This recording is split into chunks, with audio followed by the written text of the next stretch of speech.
અમદાવાદના Naroda Galaxy road પર આવેલી મેઘાણી ઇન્ડિયન ગેસ એજન્સી પર વહેલી સવારથી જ ગ્રાહકોની લાંબી કતારો જોવા મળી।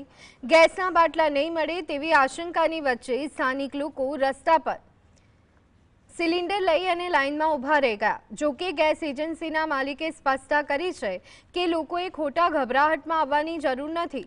એજન્સી પાસે હાલ પૂરતો જથ્થો ઉપલબ્ધ છે અને પુરવઠો નિયમિત છે।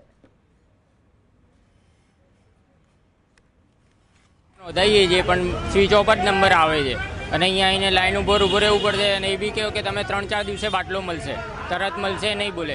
પહેલાં તો આવું થતું નહોતું ક્યારે બી। સરકાર એમ કહે છે કે પેનિક થવાની જરૂર નથી। પેનિક થવાની જરૂર નથી તો પછી લાઈનો જ કેમ લાગે છે? એમના જોડે પૂરતો સ્ટોક હોવો જોઈએ ને। અરે ઘણા સમયથી બી આ અમે નોંધાઈએ તો તે જતાં આવતો નથી। હવે આ લોકોનું કહેવું એવું બને છે જે અમારે 3 દિવસમાં બાટલો આવતો હતો એના બદલે હવે 25 દિવસ કરી દીધા છે।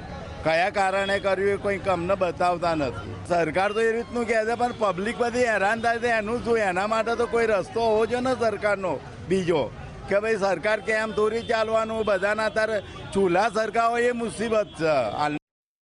અત્યારે હાલમાં કંપની જોડે પર્યાપ્ત માત્રામાં સિલિન્ડર છે। કોઈ જગ્યાએ કોઈ કંપનીમાં અછત નથી, દરેક કંપનીમાં સિલિન્ડર બી છે। પણ લોકોમાં જે હાલમાં જે માહોલના પ્રમાણે જે પેનિક થાય છે ને એમાં લોકોને કેવું સિલિન્ડર નહીં મળે એ હિસાબથી લોકોને કેવું છે એક ડરનો માહોલ છે। એના હિસાબથી લોકો જેને જરૂર નથી એવા લોકો બી બુકિંગ કરાવે છે અને થોડું પેનિક બુકિંગ કરે છે એક પ્રકારનું। ભાઈ કંપની જોડે એવું નથી કે સિલિન્ડર નથી, કંપની તો પર્યાપ્ત બુકિંગ બી અને એની જે 21 દિવસનો સમયગાળો છે હાલમાં જે કંપનીએ કીધું કે 21 દિવસે બધાના સિલિન્ડર મળી એના માટે